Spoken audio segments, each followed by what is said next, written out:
Have you ever considered that something as simple as when you shower could be the difference between waking up healthy tomorrow or facing a medical emergency tonight? Most of us step into the shower without a second thought, turning the water as hot as we like, choosing morning or evening based purely on convenience or preference. But for those of us over 60, this daily ritual carries hidden risks that few doctors explicitly discuss and that many families discover only after a frightening incident has already occurred. Your body at 70 doesn't respond to heat and cold the way it did at 30. Your blood vessels don't adjust as quickly. Your heart doesn't compensate as efficiently. Your blood pressure doesn't stabilize as smoothly. These aren't signs of weakness or decline that you should feel embarrassed about. They're natural physiological changes that happen to everyone who has the privilege of growing older. But they do mean that certain everyday activities, including bathing, require more thoughtful timing than they once did. What makes shower timing so critical isn't the showering itself. It's the intersection of hot water with your body's natural daily rhythms, with the aftermath of meals, with the recovery period after physical activity, and with the vulnerable transition times between sleep and wakefulness. Your cardiovascular system is constantly working to maintain balance, adjusting blood flow, regulating temperature, controlling blood pressure. When you introduce sudden heat at the wrong moment, you can overwhelm these regulatory mechanisms, creating situations where your heart struggles, your blood pressure drops dangerously, or your brain doesn't receive adequate oxygen. Let's start with what happens during those late-night showers that so many people love. You've had a long day, you're tired, you want to relax before bed. A hot shower seems like the perfect way to unwind, to wash away the day's stress, to prepare yourself for sleep. This instinct isn't wrong for younger people, but for those in their 60s, 70s, and 80s, it can create a perfect storm of cardiovascular challenges. Here's what's happening inside your body as evening progresses. Your circadian rhythm, that internal clock that governs so many biological processes, begins preparing you for sleep. Your blood pressure naturally drops, your heart rate slows down, your body releases melatonin, which not only makes you drowsy but also affects your circulation and cardiovascular function. Blood flow shifts toward your core organs and away from your extremities. Your entire system is entering a state of rest, conserving energy, lowering metabolic activity. Now you step into a hot shower. The water temperature causes your blood vessels to dilate rapidly, especially those near your skin surface. This dilation pulls blood away from your core, away from your brain, away from your heart.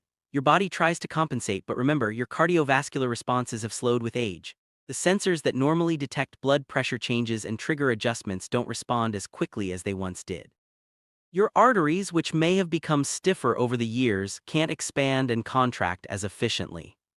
The result can be what doctors call thermal shock. You might feel suddenly dizzy, your vision might blur, your heart might race as it tries desperately to maintain adequate blood flow to your brain. Some people feel nauseous. Others experience a sensation of their legs becoming weak or unreliable. In the worst cases, people faint, and a bathroom is perhaps the most dangerous place to lose consciousness, surrounded by hard surfaces, sharp edges, and slippery floors.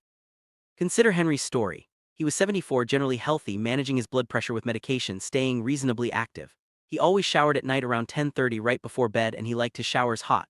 One evening he felt dizzy mid-shower, managed to sit down in the tub but couldn't stand back up for several minutes. His wife found him confused and weak. At the emergency room, doctors discovered his blood pressure had dropped to dangerously low levels. The combination of his evening blood pressure medication, his body's natural nighttime blood pressure dip, and the heat from the shower had created a situation where his brain wasn't getting enough blood flow.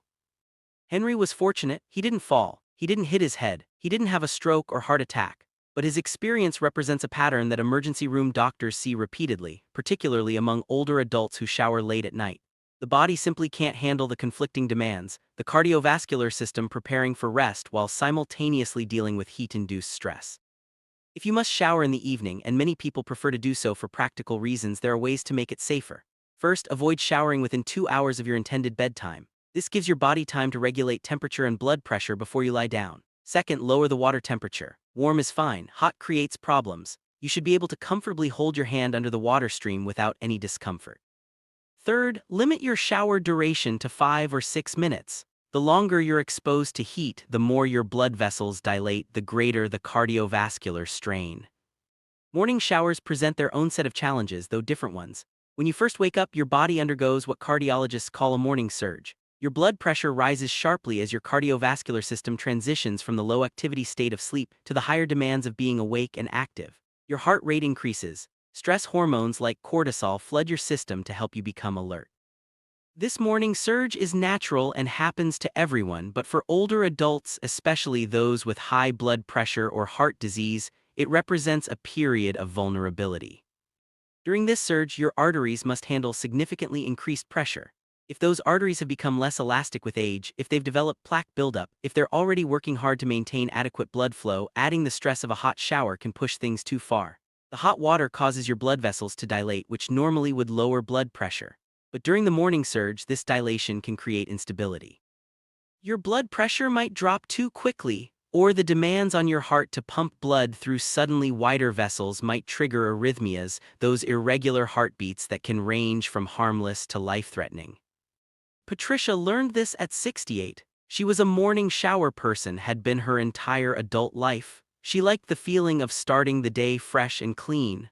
One morning, she turned on the hot water as usual, stepped in, and within minutes felt lightheaded.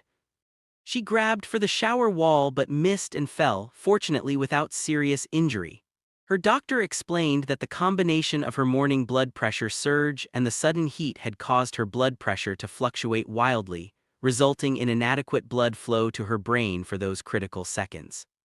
The solution isn't necessarily to avoid morning showers entirely. Many people genuinely do feel better starting their day with a shower, and that psychological benefit matters. But you need to approach morning showers more carefully. Don't shower immediately upon waking. Give your body 30 to 45 minutes to fully transition from sleep to wakefulness. Let your blood pressure stabilize naturally before introducing additional cardiovascular stress. Keep the water temperature moderate rather than hot. Pay attention to how you feel, and if you notice any dizziness or unusual sensations, sit down immediately, preferably on a shower chair or bench. The risks intensify when you shower immediately after eating, something many people do without realizing the potential danger. After a meal, your digestive system requires significantly increased blood flow. Your stomach and intestines need oxygen and nutrients to process the food you've consumed, to break it down, to absorb what your body needs. To provide this blood flow, your cardiovascular system redirects blood from other areas, which is why you sometimes feel sleepy or sluggish after a large meal. When you take a hot shower shortly after eating, you create competing demands for blood flow. Your digestive system needs blood, but the hot water causes your blood vessels to dilate, pulling blood toward your skin's surface. Your heart must work harder to meet both demands simultaneously, and for older adults whose cardiovascular systems are less robust than they once were, this can be too much. The result can be nausea, dizziness, cramping, and dangerous drops in blood pressure. Elaine experienced this at 72. She finished dinner, felt comfortably full, and decided to take a warm shower before settling in for the evening. 10 minutes into her shower, she felt nauseated and weak. She barely made it out of the bathroom before collapsing. Emergency responders found her blood pressure critically low. Her heart was struggling to maintain adequate circulation because it couldn't simultaneously support digestion and respond to the heat-induced blood vessel dilation. The recommendation here is straightforward but requires planning. Wait 60 to 90 minutes after eating before you shower. This gives your digestive system time to do most of its work, allows blood flow to redistribute more evenly throughout your body, and reduces the risk of cardiovascular complications. If you absolutely must shower sooner, use lukewarm water rather than hot and keep the shower brief. Exercise presents similar challenges but for different reasons. When you exercise even moderately, your heart rate increases, your blood pressure rises, your muscles demand more oxygen, and blood flow concentrates in your limbs. Your body temperature also rises, sometimes significantly. After you stop exercising, your cardiovascular system needs time to return to baseline. Your heart rate gradually slows, your blood pressure comes down, your body temperature begins to cool. Blood flow redistributes from your muscles back to your other organs. If you shower immediately after exercise, especially with hot water, you interrupt this recovery process. The heat causes further blood vessel dilation, which can result in blood pooling in your extremities rather than returning to your core and brain.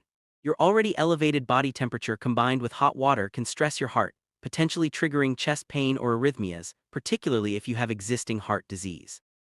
Your risk of fainting increases because your brain may not receive adequate blood flow during this vulnerable period. The solution requires patience. Cool down for 20 to 30 minutes after any physical activity before you shower. This cooling down period doesn't mean you need to sit completely still, but you should allow your body to transition gradually from exercise to rest. Walk slowly, stretch gently, let your heart rate and breathing return to normal. Then when you do shower, use warm rather than hot water. If you're someone who exercises regularly and prefers to shower afterward, consider making this cool-down period a consistent part of your routine rather than an inconvenience. There's also the option of sponge baths or quick rinse-offs with lukewarm water when you need to clean up, but timing isn't ideal for a full shower. Many older adults dismiss this as something only for people who are bedridden or seriously ill, but it's actually a practical middle ground that allows you to maintain hygiene without exposing yourself to cardiovascular risk. What ties all these scenarios together is the fundamental change in how your body regulates itself as you age. Your autonomic nervous system, which controls automatic functions like heart rate and blood vessel dilation, becomes less responsive. The sensors that detect blood pressure changes and trigger compensatory adjustments don't work as precisely. Your blood vessels themselves are less flexible, less able to quickly expand or contract in response to temperature changes. Your heart, even if it's relatively healthy, pumps less efficiently than it did decades ago. None of this means you're fragile or that you need to live in fear of ordinary activities. It simply means you need to be more thoughtful about timing and approach. The goal is to work with your body's natural rhythms and limitations rather than against them. Morning blood pressure surges are inevitable, but you can avoid adding shower-related stress during that vulnerable period. Nighttime blood pressure dips will occur, but you can choose not to shower when those dips are most pronounced. Post-meal blood flow to your digestive system is necessary, but you can wait until that process is well underway before you bathe. Perhaps the safest time for most older adults to shower is during the middle to late afternoon, roughly between 2 and 6 in the evening. During these hours, your blood pressure tends to be more stable. You're fully awake and alert, so your reflexes are good and you're more likely to notice warning signs if something feels wrong. You're typically not immediately post-meal or post-exercise. Your body isn't preparing for sleep. This window offers the least cardiovascular stress and the greatest margin for safety. Of course, life doesn't always accommodate ideal timing. Work schedules, caregiving responsibilities, social commitments, and personal preferences all influence when you can shower. The point isn't to create rigid rules that make daily life more difficult, but to provide you with knowledge you can use to make informed decisions. If you understand why certain times are riskier, you can take appropriate precautions when you need to shower during those periods. Installing grab bars in your shower isn't admitting defeat. Using a shower chair isn't a sign of weakness. Lowering your water heater temperature so you can't accidentally make the water dangerously hot isn't paranoid. These are sensible accommodations that acknowledge reality. Your body has changed, and your environment should change with it to keep you safe. It's worth mentioning that certain medical conditions and medications amplify these risks. If you have diabetes, your nerve function may be impaired, making you less aware of warning signs like dizziness. If you take blood pressure medications, they interact with your body's natural blood pressure rhythms, potentially creating more dramatic drops. If you have heart disease, your cardiovascular system has less reserve capacity to handle stress. If you take medications that affect your nervous system, your body's ability to regulate temperature and blood pressure may be compromised. This doesn't mean you should stop taking necessary medications or that your medical conditions make showering impossible. It means you should discuss these timing considerations with your doctor. Many physicians don't think to bring up shower safety because it seems too mundane, but it's exactly the kind of practical issue where medical guidance can be incredibly valuable. Your doctor can tell you whether your specific medications make certain times particularly risky, whether your particular health conditions require extra caution, and what warning signs you should watch for. Family members and caregivers should also be aware of these risks. If you're helping an older parent or relative with daily activities, shower timing is worth discussing. It's not about controlling their independence, but about helping them stay safe while maintaining their autonomy. A simple conversation about why waiting until afternoon might be better, or why shorter showers with cooler water reduce risk, can prevent devastating falls or cardiovascular events. The psychological aspect of these changes deserves attention too. Many people associate their shower routine with comfort, ritual, even identity. Morning shower people feel like that's part of who they are. Evening relaxation through hot water feels essential to unwinding. Being told you need to change these patterns can feel like one more loss in a series of losses that aging sometimes brings. It's important to acknowledge these feelings while still prioritizing safety. But reframing can help. Instead of viewing these adjustments as restrictions or losses, you can see them as wisdom and self-care. You're not giving up your independence, you're exercising it thoughtfully. You're not letting age defeat you. You're adapting intelligently to your body's changing needs. You're not becoming fragile. You're being strategic about protecting your health so you can remain active and independent longer. The stories of Henry, Patricia, Elaine, and countless others who have experienced shower-related medical emergencies aren't meant to frighten you. They're meant to illustrate that these risks are real, that they happen to ordinary people who thought they were fine, and that they're largely preventable with awareness and modest adjustments. Most people who experience these incidents never imagined they were at risk. They were just doing what they'd always done, unaware that their aging bodies were responding differently than they once had. You have the advantage of this knowledge now. You understand why timing matters. You know which periods present the greatest risk. You're aware of the physiological mechanisms that create these dangers. This awareness gives you power, the power to make choices that protect your health while still maintaining the dignity and pleasure of daily self-care. Consider tracking your experience for a few weeks. Note when you shower what the water temperature is, how long you stay in, and how you feel afterward. If you notice patterns of dizziness, fatigue, or discomfort associated with certain times or temperatures, you have valuable data to discuss with your healthcare provider. You might discover that you personally handle morning showers fine but struggle with evening ones, or vice versa. Everyone's physiology is slightly different, and your individual response matters more than general guidelines. It's also worth having an emergency plan. Keep a phone within reach of your bathroom or consider a medical alert device if you're at higher risk. Make sure someone knows your typical shower schedule so if you're in there unusually long, someone might check on you. Leave the bathroom door unlocked when you shower even if that feels uncomfortable. Privacy matters, but so does the ability for help to reach you quickly if needed. Some practical equipment can significantly reduce risk without major expense or installation difficulty. Shower chairs allow you to sit while bathing, eliminating the danger of falling if you feel dizzy. Non-slip mats prevent slips even if you don't feel dizzy. Grab bars provide stability and something to hold if you feel unsteady. A handheld shower head lets you control water direction and makes it easier to bathe while seated. These aren't symbols of decline. They're tools that let you continue bathing independently and safely. Temperature matters just as much as timing. Your water heater likely has a maximum temperature setting. For older adults, experts recommend setting it no higher than 120 degrees Fahrenheit. This prevents accidentally making water hot enough to cause burns or extreme cardiovascular stress. Yes, the water will be less hot than you might prefer, but remember you're not trying to create steam. You're trying to get clean while maintaining cardiovascular stability. Duration is another variable you control. There's no medical requirement to shower for 15 or 20 minutes. 5 to 7 minutes is generally sufficient for hygiene while minimizing heat exposure. If you've always enjoyed long, leisurely showers, this might feel rushed at first, but consider it an efficiency challenge rather than a deprivation.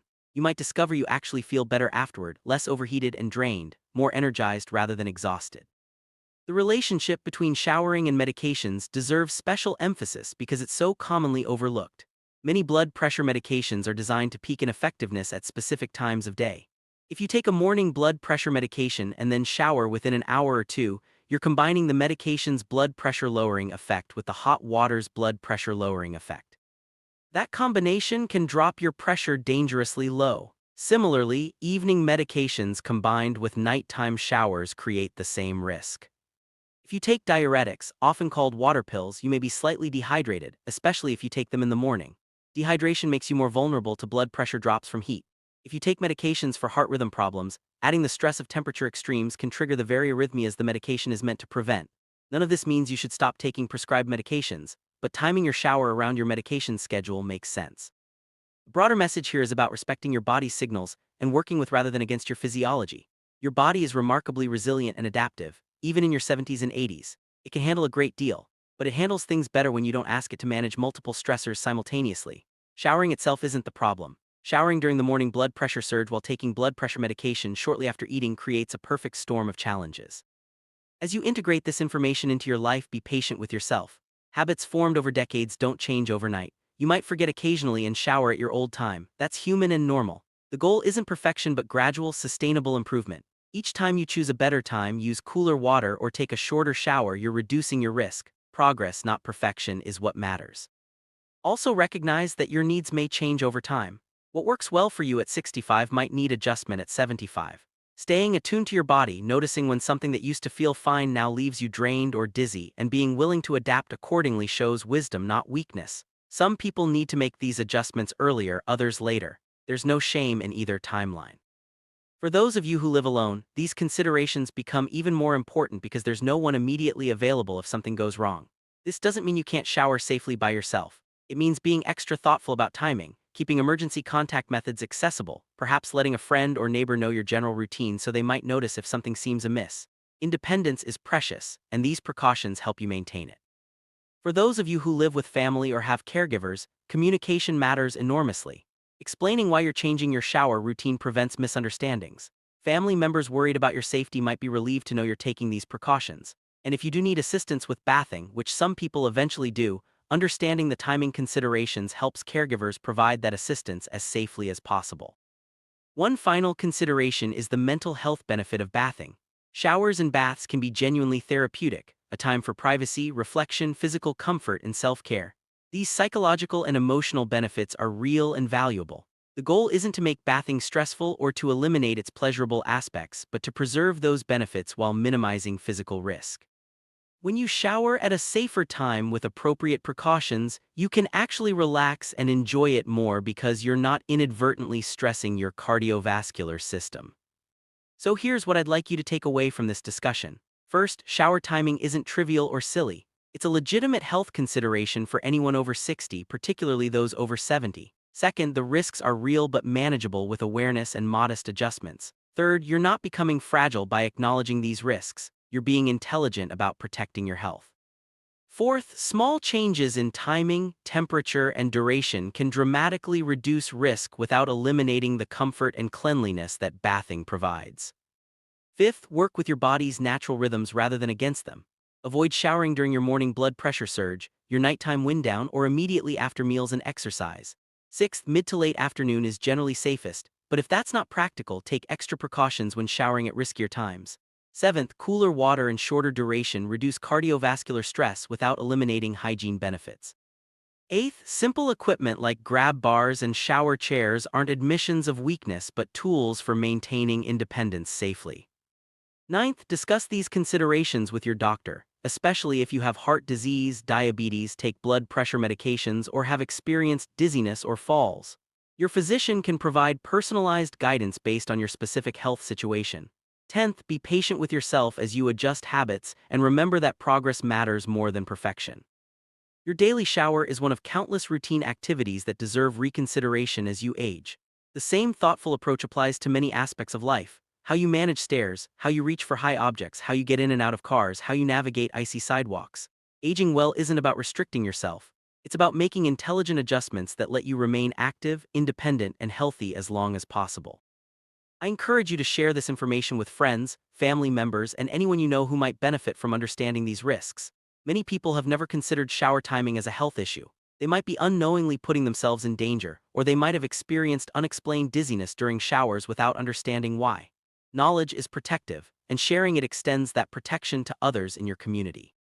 If this discussion has resonated with you, take a moment to reflect on your current showering habits. When do you typically shower? How hot is the water? How long do you stay in? Have you noticed any dizziness, fatigue, or discomfort afterward? Based on what you now know, what adjustments might reduce your risk? You don't need to change everything immediately, but identifying one or two modifications to start with can begin protecting your health right away.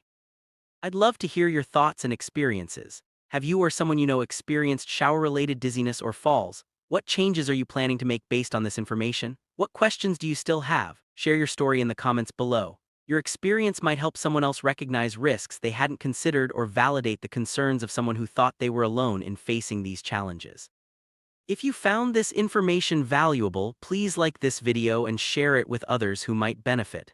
Subscribe to this channel so you'll be notified when new content about health, aging, and maintaining independence becomes available. Your engagement helps ensure that important practical health information reaches the people who need it most.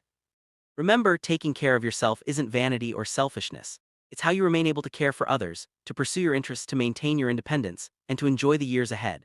Something as simple as adjusting when and how you shower can be part of that self-care, protecting your heart, preventing falls, and supporting your overall well-being. You deserve to age with dignity, safety, and the confidence that comes from understanding how your body works and what it needs from you.